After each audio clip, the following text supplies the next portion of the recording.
ऐसा क्यों होता है कि जब हम किसी से नया नया ताल्लुक़ बनाते हैं तो दिन रात राब्ते में रहते हैं, लम्हे लम्हे की खबर एक दूसरे को देते रहते हैं, मगर फिर राब्ते होने ना होने के बराबर रह जाते हैं।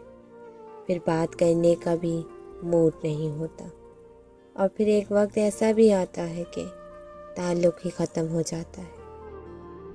जब आपके इर्द गिर्द बसने वाले आपको समझ ही ना पाएं तो ऐसे हालात में यही बेहतर होता है कि उनमें रहते हुए ही खुद को सबसे अलग कर लिया जाए।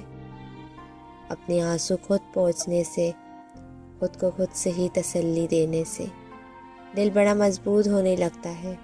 फिर तन्हाइयाँ रास आने लगती हैं और लोगों के रवैये तकलीफ भी नहीं देते। एक दुख वो भी होता है जो चेहरे से तो जाहिर नहीं होता, मगर अंदर ही अंदर किसी दीमक की तरह इंसान को खा जाता है। और फिर ऐसे इंसान बज़ाहिर हंसते भी हैं, खुश भी होते हैं, मगर अंदर से वो किसी बंजर ज़मीन की तरह हो जाते हैं जिस पे फिर कुछ असर नहीं करता। न खुशी इन्हें अंदर से खुश करती है, न दुख अंदर से इन्हें तकलीफ़ देता है। इनके आंसू खुश्क हो चुके होते हैं। अगर आपकी आँख खूबसूरत है तो आपको दुनिया अच्छी लगेगी, लेकिन अगर आपकी ज़बान प्यारी है तो आप दुनिया को अच्छे लगेंगे।